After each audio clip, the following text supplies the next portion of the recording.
Sinabi sa akin ng tropa na, bakit hindi ka mamili ng bagong materyales? Yung mga binaklas mo, ba't ginagamit mo pa?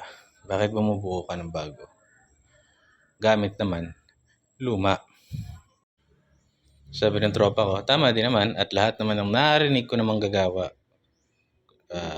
skilled worker, lahat naman sinasabi, mas madaling magtayo ng bagong bahay kaysa mag-renovate. Mas madaling gumawa ng bagong something, whether bakal man ito o kahoy, kaysa yung gagamitin mo yung mga retaso. Kasi nga naman, may mga pinagpakuan na nito, doble trabaho, aalisin mo lahat ng pako, puputulin mo ulit sila sa paraan na gusto mo, i-assemble mo. Wala pang skill. Kulang sa skill. Tingnan natin kung tatamaan na habang naka-video.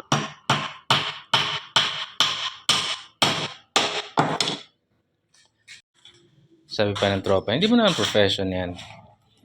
May skill ka pero hindi naman gano'ng kagaling sa mga gumagawa talaga. Bakit mo pinipilit gawin yung mga bagay na yan? Sabi ko sayang eh. Okay naman na yung bahay ko. Bakal naman na wala naman nangaanayin. Nangaanayin na lang yung mga ginagawa kong kahoy na pwede pa naman gawing patungan. At marami rin naman mga kahoy dito na hindi inanay dahil walang access yung anay sa kanila. Walang daanan, walang gapangan. Tsaka minsan kasi kahit segunda mano na, parang sa tao rin, di ba? Ang hirap din umibig sa isang tao na marami ng ibang inibig kasi bit-bit niya lahat ng trauma noon, lahat ng, kung nakatalik niya lahat yun, bit-bit niya lahat ng mga similya noon. Ano yan eh, ganun talaga eh. It's physiology. Pag dumaan na sa iba, it's never the same. Ganun talaga. Pero ako kasi, sayang naman. Pwede ko na pa naman siyang gawin.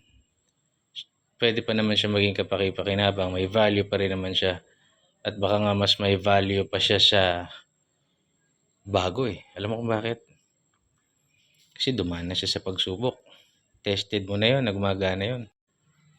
Kagaya nito, binibigyan ko lang ng katwiran ano. Of course, sa mga materyales, talaga mas okay yung bago. Pero ito kasi, yan, kasukat siya dun sa gap na pinupunuan ko. Sakto yung binuo kong yan doon, papatungan ko ng TV. Kailangan mo lang talagang ayusin, kailangan mo paghirapan. Tsaka, bawal na kasi magsunog ngayon. Kaya sa kapitbahay pag umusok-usok. Hindi rin naman kinukuha ng mga basurero. So, ba't hindi ko i-upcycle? Hindi ba? Pwede pa yan. Kahit sa labas. Hindi ko man magamit sa loob. Sa labas, pwede. Lahat ng bagay pwede pa. God bless. May tumatawag.